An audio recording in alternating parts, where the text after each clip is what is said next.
How's everybody doing? So, I've had a bunch of videos that I've wanted to make lately, and I just never have time to get around to them. I've kind of like prepped some of them up and like pre-planned them, but I just haven't had time to sit down and film. So, now that I have a couple minutes, literally a couple minutes, I'm going to go ahead and get to the one that I wanted to talk about the absolute most. So, let's talk about Crime Watch Daily. Now, Crime Watch Daily is. I've had a little bit of trouble discerning exactly what it is. I know it's a television show. I and they also have a YouTube channel, which seems to be their personal YouTube channel. Like it's not somebody else just reposting their television content, and that is called True Crime Daily. Chris Hansen seems to figure into this somehow. You know, the guy from To Catch a Predator. Um, and I've even seen it referred to as Chris Hansen's Crime Watch Daily. But I've also seen episodes of him, or of the show, or at least videos on their YouTube channel that he is not part of in any way, shape, or form, at least in front of the camera. And he never seems to be, or very rarely seems to be, the main person involved in the investigation. Now, Crime Watch Daily, or True Crime Daily, fits into this genre that has always kind of been around. It seems to really recently have been taking off on YouTube over the last couple of years of true crime. Everybody knows what this is. It's like shows where they, go into the details of often unsolved criminal cases, disappearances, murders, things like that. And my criticisms here definitely stem to the entirety of the true crime genre. And I want to be very, very clear. I mean, the people making the content, not the people watching it, because I understand why it's interesting. I understand why you would watch it. It's the act of making it and how it's made that disgusts me. But while my criticisms definitely apply to the whole genre, they are particularly focused on Crime Watch Daily because they are the worst I have ever seen by far. I feel that they have taken the true crime genre and everything that's already wrong with it, and then they have applied the worst of the YouTube slash modern mainstream media spin of manipulating and warping things to be as extreme and outrageous as possible. So to understand me and my outlook a little bit, you have to know I have spent my literal entire life shoved into the legal system, right? I grew up with a father for an attorney, or yeah, that too, but also an attorney for a father. Uh, I have family and close friends who are attorneys, police officers, and criminals. Um, I've been going through case files my whole life, and I've also been earlier in my life a career criminal, and I've been on the other side of the legal system. I've been prosecuted at both the state and federal level. And I think that I'm one of the few, very, very few people, because our, how do you say, like criminal rehabilitation system in our correction system is very, very, very poor. It does not serve its purpose well. But I am one of the very few people, I think, who definitely can say that I was largely given the things that I needed to rehabilitate myself through the criminal justice system. And I feel that a large part of how well I'm doing nowadays is because of that. Now, there were other things that were needed. And even for me, the criminal justice system didn't work all by itself. You know, I needed other forms of support and stuff. But it did help, and it played a big part. And as a result of this, I have seen the best and the worst that our justice system has to offer. And I love it for its intentions and its goals, and I fear it for its corruptions and its failings. That is an understanding of our justice system that you will never get from the true crime genre, and especially from Crime Watch Daily, because they provide this corrupted, bastardized view of criminal investigations and the crimes that lead to them that is so disparate from reality. It's absolutely mind-blowing. They warp and twist the events to create a narrative that is interesting to watch, which is so incredibly wrong. Because, first off, you need to understand that in real life, these crimes and their investigations do not have a neat narrative arc that always ends on either a happy ending with all the bows tied up or an interesting cliffhanger. It doesn't work that way. As a matter of fact, these situations, they never end. Once somebody's life is taken, that is a wound that never ends. It has ramifications in other people's lives. It damages and destroys families. Look into it. The moment that a couple's child is killed or kidnapped, their odds of separating or divorcing go up astronomically. Friends, brothers, sisters are left with like permanent damage psychologically, oftentimes permanent wounds, pain, and that doesn't go away. There's no 1 hour story arc or whatever and then it just ends with a happy ending. That's not it. More importantly, with a very small group of exceptions, I would say thrill killers and contract killers, and that's probably it, right? With those two small exceptions, you do not have a hero and a villain in these stories. There is no good guy and bad guy. It's not clearly painted like something like Crime Watch Daily makes it.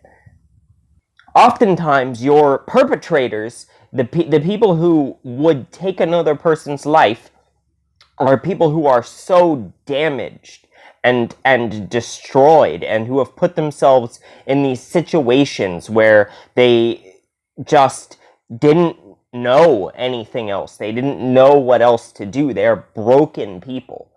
They're not some nefarious, hand-wringing villain. And the way that it's portrayed as like a victory, when these people are sentenced to spend likely the rest of their lives or near the rest of their lives in prison, that's not a victory. That's a second tragedy. That's a second person whose life is over, right? That's not a tragedy and then a victory. That's two tragedies, right? It's a necessary tragedy. It has to be that way. But it's not to be celebrated. We should be looking at our failure as a community and as a society and say, what did we do to fail this person so badly that they did something like this? And understand that so we don't repeat the mistake again. Even more important and more egregious, in my opinion, is the way that Crime Watch Daily treats suspects in cases. Here's the thing. When I watch these people, I get a very, very, very clear, distinct impression of them. They're editors and interviewers and investigators, or whatever you want to call them. These are people who view themselves as the hero of these stories for no reason. They've done nothing to deserve that title or that feeling or impression of themselves. Usually even veteran detectives who have solved a lot of these cases don't view themselves as heroes, right? They understand that what they do is messy and ugly, and the best thing that they can do is to stem the damage that is already done and keep it to a minimum. There's no way that they can fix the problem. You know, they're not coming in as saviors. They can't bring the people back. All they can do is try and give as much closure as possible and try and keep the damage to a minimum. But the people that run like Crime Watch Daily and a lot of these other true crime genre programs clearly view themselves as heroes, and it makes them so unlikable. The way that they, first off, there's a reason that our justice system runs on the presumption of innocence until proven guilty. A big part of it is because when you wannabe vigilantes in the Fourth Estate go and you crucify these people on your program and on your show, it ensures that there is, to some degree, a tainted jury pool and a tainted trial, and those people do not get the fair shake that they are supposed to get, right? Because you've already proven them guilty in the court of public opinion, which is not a real court, right? It's not. The court of public opinion has an incredibly low burden of proof to decide that somebody is guilty, as to where our legal system has an incredibly high burden of proof. The burden of proof is guilty beyond a reasonable doubt, right? So there is no reasonable, it's not even enough. If you're a juror, ever, it's not even enough that you sit there and go, I think this person did that. That is not enough for you to say that they are guilty and read a guilty verdict. You have to be able to say, I know this person did this. 100%, no doubt. Right? If you think the person did it, that's simply not enough. That's called not guilty. But when long before a trial has even begun or a person has even been indicted for something, you have people like Crime Watch Daily declaring them guilty and saying that they're dishonest or whatever else, painting them as a villain in their little narrative. It corrupts the system. Okay? You're not heroes. You are undeniably villains, because you are going in and you are destroying due process. Furthermore, the reason that another thing that they do that really bugs me, right? They will call people, right? These people who are suspects, or not, sometimes not even named suspects, just called persons of interest, right? And sometimes not even that, because the police are trying to keep everything close, you know, so that they don't release details of their investigation, because that can harm their investigation. So sometimes, on nothing better than friends and family going, oh yeah, I think it was this person, Crime Watch Daily will then proceed to harass these people. They'll begin to call them. I have seen several examples where they were told in advance, in no uncertain terms, talk to my lawyer, I'm not going to talk to you, I'm not going to comment, period. And then they go find these people's addresses, show up at their house, and act shocked. Like, it's so insane that these people won't sit down and look, they must be guilty. They won't talk to us. No, they won't talk to you because you are nobody. You have no right to question anybody. If you contact somebody and they tell you, I'm not going to comment, or they tell you, call my lawyer, you don't then continue to pester them. You do not show up at their house. Furthermore, if you are at somebody's house, if you have showed up unannounced to somebody's house, and they tell you, no comment, get off my property, that does not mean slowly take one step back every minute or two, all the meantime continuing to just yell out questions. They're not just all of a sudden going to go, oh, you know what, yeah, okay, since I told you to get off my property, but since you asked me 5 more questions, I give up. I'm just going to answer. No. And you know that they won't. You are simply doing it to try and paint them as villains, and more so, to try and paint yourself as some kind of hero.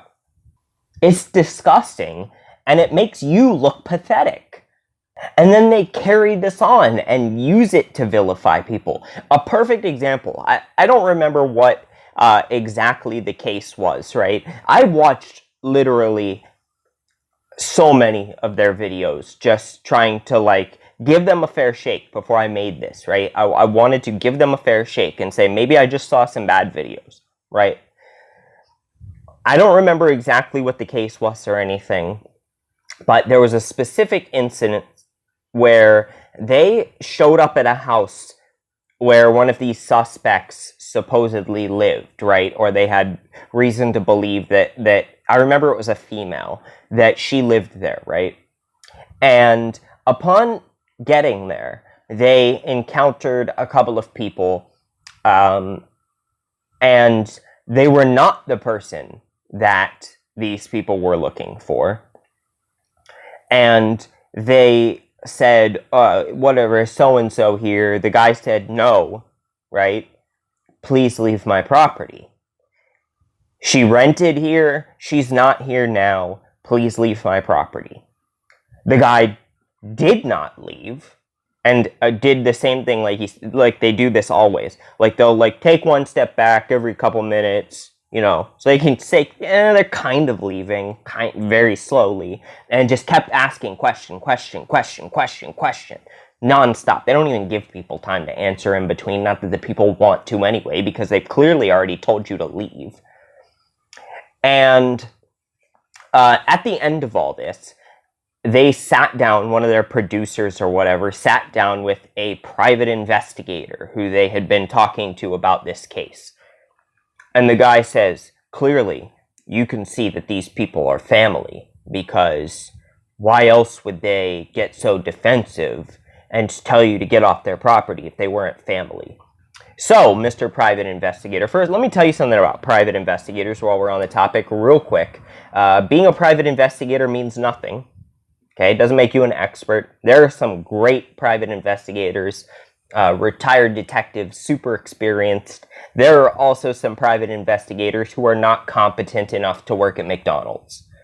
The qualifications for being a private investigator vary greatly from place to place, in some places all the way down to absolutely nothing. So just being a private investigator in and of itself does not make you smart or an expert or a good investigator or anything. But this guy says this, and just to clarify something for you, sir, those people being defensive does not mean that they're family. If you show up at my house with a bunch of TV cameras and you are asking for somebody, even if I don't know that person, even if I have no reason to protect them, I have no idea who they are, or there's somebody I have the mildest acquaintance with, right?